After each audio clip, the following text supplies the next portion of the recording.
Are you looking to invest in property but don't know where to start? Well, in this episode I'm going to take you through some of the key things to consider before starting your investing journey. I'm Jack Flower. I've been an estate agent for many years now. I started my career in London, where I worked for some of the largest corporate agencies, and then I moved out to the West Country. And now I live and work in Bath, and I've got my own property company, Flower Property. We do residential sales, lettings and property management. So one of the first things to consider when you're looking to invest in property is, what are you looking to invest in? Property is a lot deeper and more complicated than just investing in property. So you need to have a think about what it is that you're seeking. Do you want something that's going to get you a quick return? So are you looking for perhaps a HMO, house of multiple occupancy, where you'll get a good return on your investment right away, but it's harder work, more time consuming, and perhaps a little bit riskier? Do you want a straightforward buy-to-let property, a 1 or 2 bedroom flat?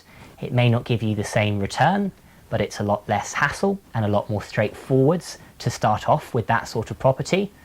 Or are you perhaps looking for something even riskier than HMOs? Are you looking to get into development? Do you want to go in for planning permission to build something? Or are you going to purchase a property which requires works to be completed to it?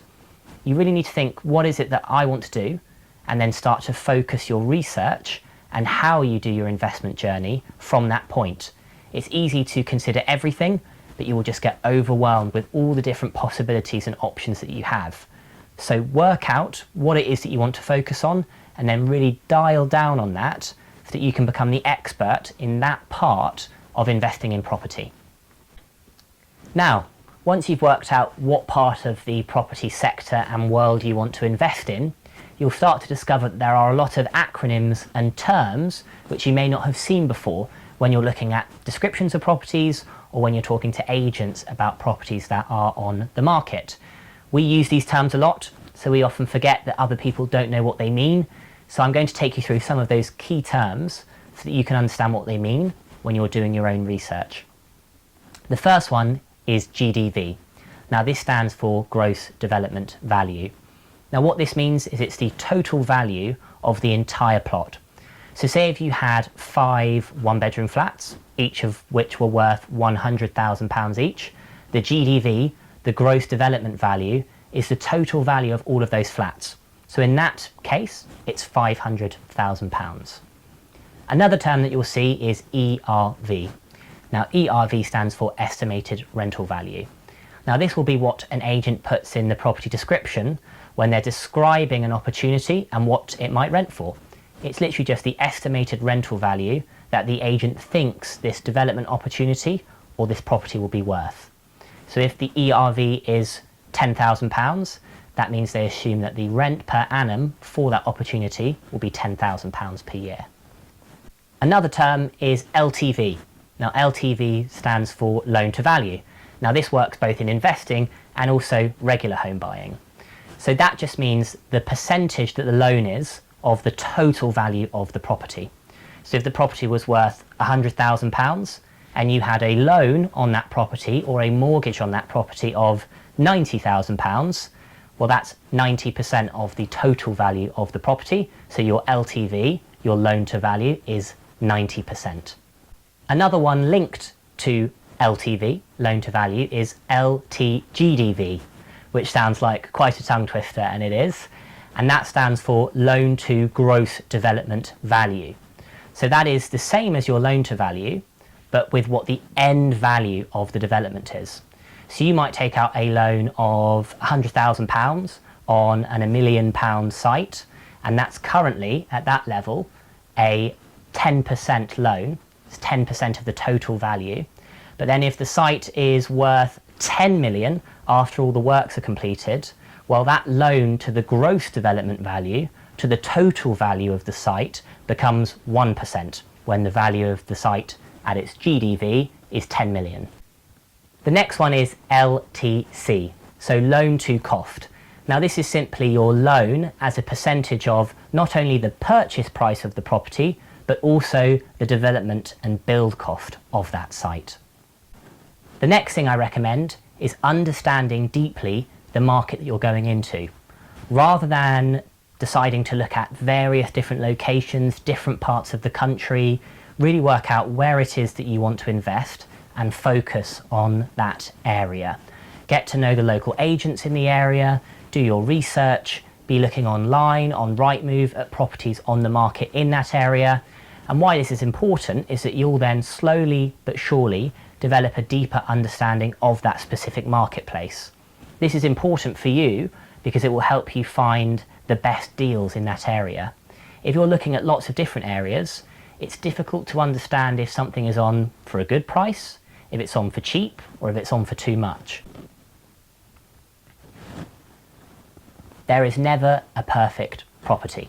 This is a really important point to make. I speak to a lot of investors who are starting their journey, and they're great on the research side. They've done everything we've mentioned in the previous points. They've got to understand the terms and the acronyms. They've really done a deep level of research into the local market. But what they're doing is they're searching for the perfect deal where your returns are exactly what you need. The cost is £10,000 cheaper than anything else on the market. But my experience on the ground in reality is that that perfect property, that perfect deal, it doesn't exist. There's always going to be something, some variable, which isn't quite right with that investment. And you have to ask yourself, is that thing which isn't quite right acceptable? And if it is, then it's probably worth going ahead with that deal and proceeding. The worst thing that can happen is that you wait for the market to get to a certain point, you wait for prices to drop, you wait for something to happen, and you're stuck in decision paralysis. You end up not investing, and you're then not making a return. If you've done your research and the property is almost perfect but not quite, it's probably worth investing in, especially if you're going to hold that property for at least 5 years.